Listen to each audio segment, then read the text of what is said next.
Hola a todos y todas, bienvenidos y bienvenidas a mi canal.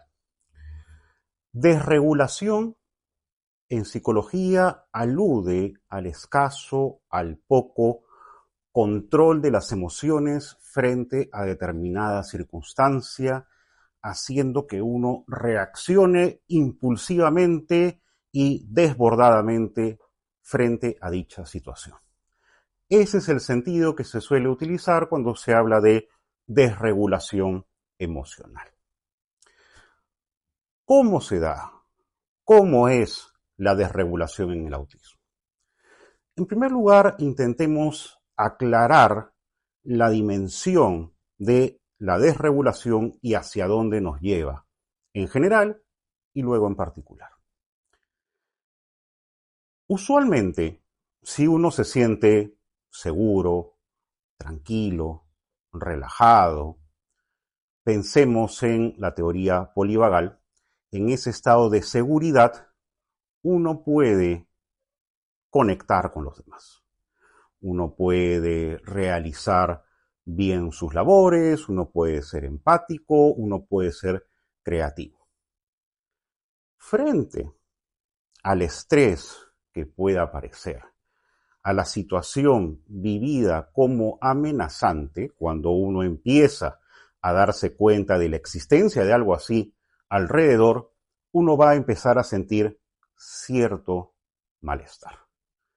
El cuerpo, nuestro sistema nervioso central, a través de la neurocepción, siempre está monitoreando las posibles amenazas. Y cuando la potencialidad de una amenaza es detectada, entonces uno se prepara para la supervivencia. Ahora bien, en ese momento, cuando se inicia justamente la desregulación, porque he estado desregulado y voy desregulándome, es donde debería tratar de volver al estado de lo que se llama una ventana de tolerancia, es decir, aquel espacio, aquel momento en el cual me siento seguro, tranquilo, o que por lo menos el malestar es soportable y regulable.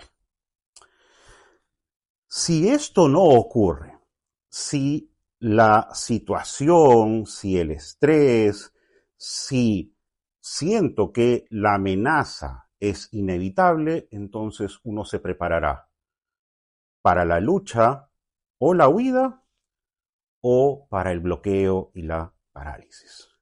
Entonces uno se puede desregular llegando a uno de estos puntos hacia arriba o hacia abajo. Si uno se pone en modo lucha o en modo huida, quiere decir que se ha hiperactivado. Entonces yo peleo con aquel evento, aquel sujeto, intento luchar y ponerme en contra de esa situación. O corro, salgo corriendo porque me he hiperactivado. Mi sistema simpático es el que está dominando en ese momento. Pero también, si yo descubro que la amenaza no puede ser conjurada ni mediante la lucha, ni mediante la huida, entonces empiezo a desregularme de tal manera que me hipoactivo y me bloqueo, me paralizo.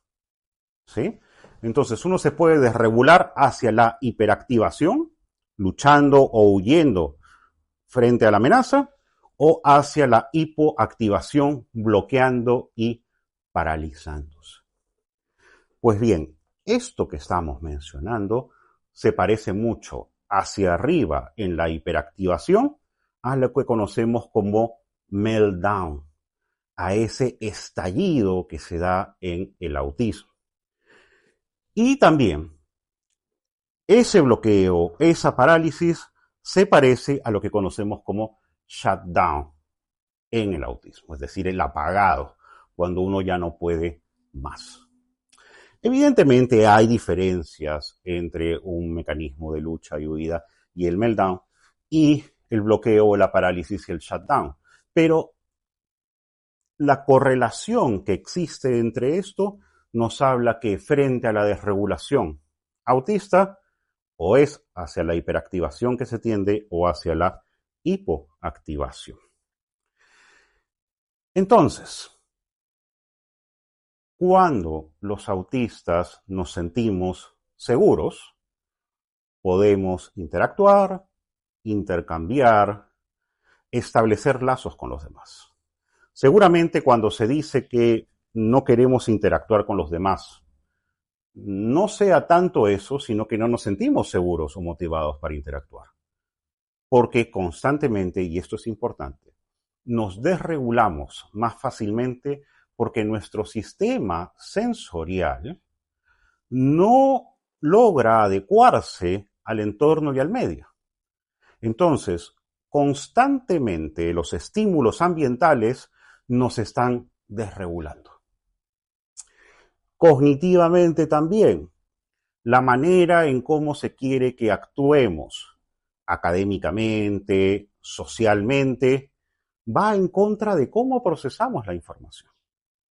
Va en contra de cómo tenemos un procesamiento cognitivo más monotrópico, más en profundidad, más secuencial, y un procesamiento afectivo basado en el compartir intereses, en el estar de manera paralela, en preocuparnos probablemente más intensamente por quienes nos rodean y con los cuales tenemos cercanía.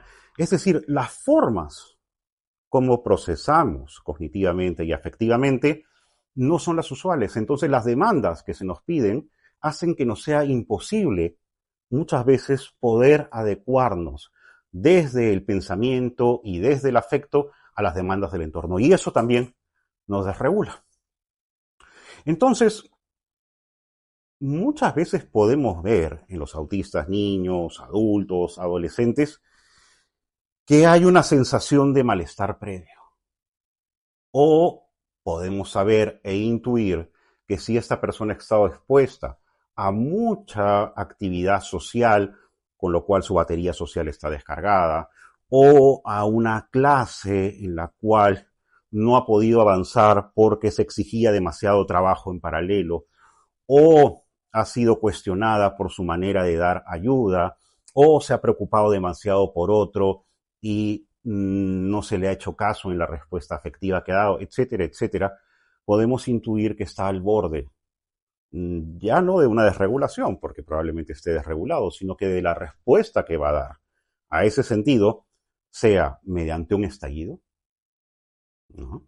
Tipo un meltdown, en el cual pues la persona reacciona con violencia ante una realidad que no puede soportar, ya sea verbal, ya sea física, o puede ser en el tipo huida también. Entonces, pensemos, por ejemplo, a veces muchos autistas que tienen que salir corriendo de tal situación, porque ya no soportan en un centro comercial, en un salón de clases. Entonces, ¿por qué se escapó?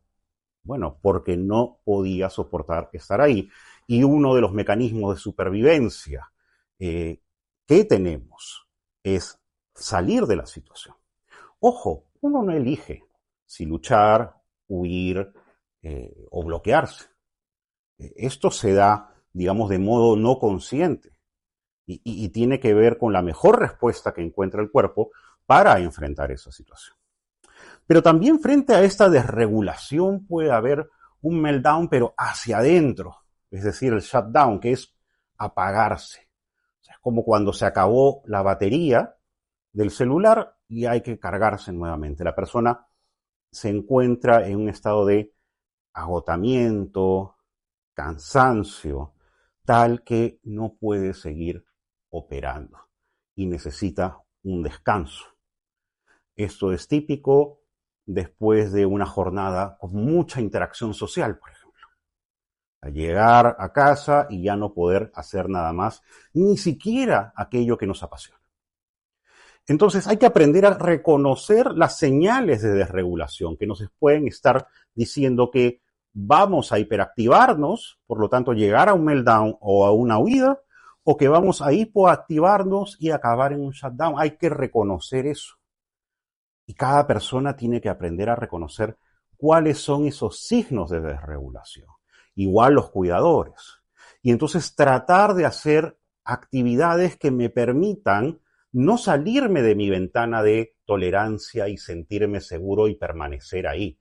Porque el desregularse y llegar a esos extremos no solamente es agotador, sino que daña la salud mental.